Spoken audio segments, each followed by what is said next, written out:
At the age of 4, my younger brother Gavin was diagnosed with a brain tumor. After 2 years of invasive treatment, he passed away at the age of 6. His cancer had spread throughout his body, and my parents had to switch off his life support. I was 8 years old at the time. His passing would make me question everything. My belief about God, the universe, my very purpose. And it really made me want to get a deep understanding of life and death itself. So I would go on to study other religions and various traditions. At 16, I walked into the school library looking for a book. I just didn't know which one. I was handed this. First published in 1984, the same year that my brother passed, this book would introduce me to metaphysics and the ability for ourselves to heal from dis-ease. After school, I naturally studied psychology, obviously wanting to understand more about the human mind and to heal my own hurts. Although I would spend many a year on a psychologist's couch later on in life, I knew as a long-term career this wasn't going to be sustainable for me. I needed more. After I came out to my parents, they sent me overseas to find myself. What I found was myself sleeping on a couch and money running out fast. So I took a job working in a restaurant, washing dishes in someone's kitchen.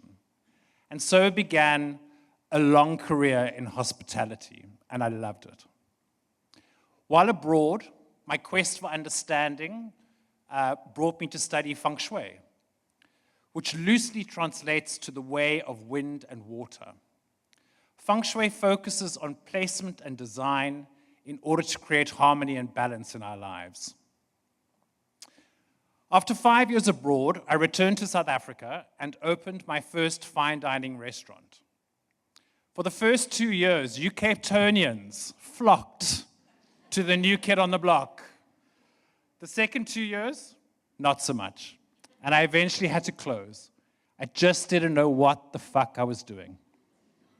While closing, I took a second job as general manager of The Tank, a large fine dining restaurant and sushi bar.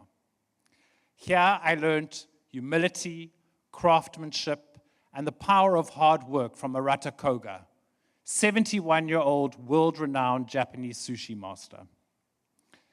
The next part of my journey took me to the top of the Helshoogte Pass in Stellenbosch. After meeting the owner of the guest house, she shared with me her dream of becoming a popular wedding venue. Always being up for a good challenge, I accepted and I moved in the following week.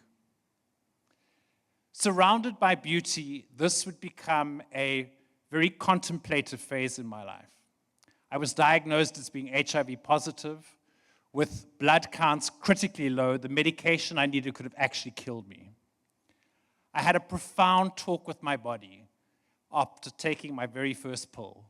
And after a short period, about 8 months, I've been undetectable ever since. I married a bipolar Gemini. Talk about being a sucker for fucking punishment.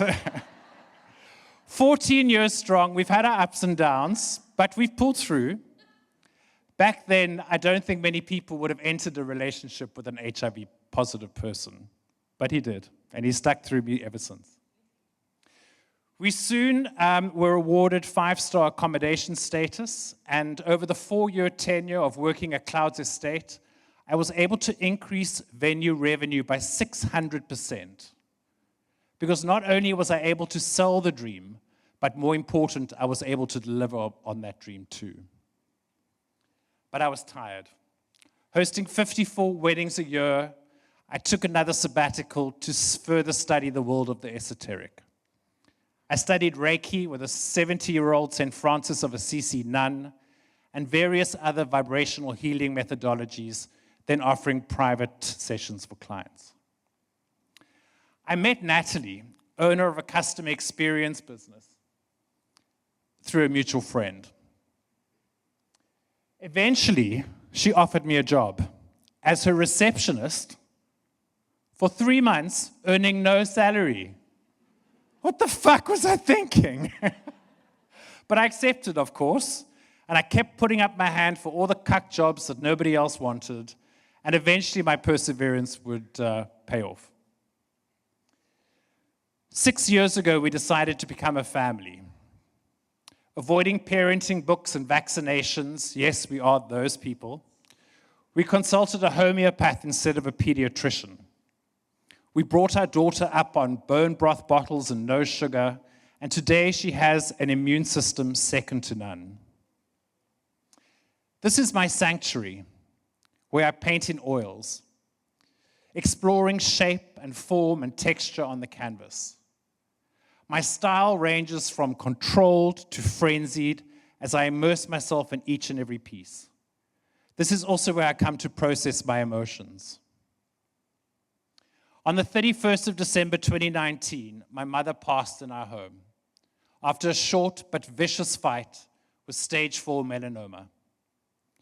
Being difficult to treat traditionally, we returned again to our homeopath for alternatives. We just ran out of time. Today, my now business partner and I have built up Enlighten CX to be South Africa's premier customer experience business. We are the only South Africans to have written a book on the subject, and as of last month, we have been recognized globally as the best customer experience business for the last 2 consecutive years. There's a saying that out of the mud grows the lotus, and trust me, my life has seen its own fair share of mud. But this has allowed many a beautiful lotus to bloom. My journey combines creativity, alternative practices, and human-centered corporate work. May we all embrace our own mud.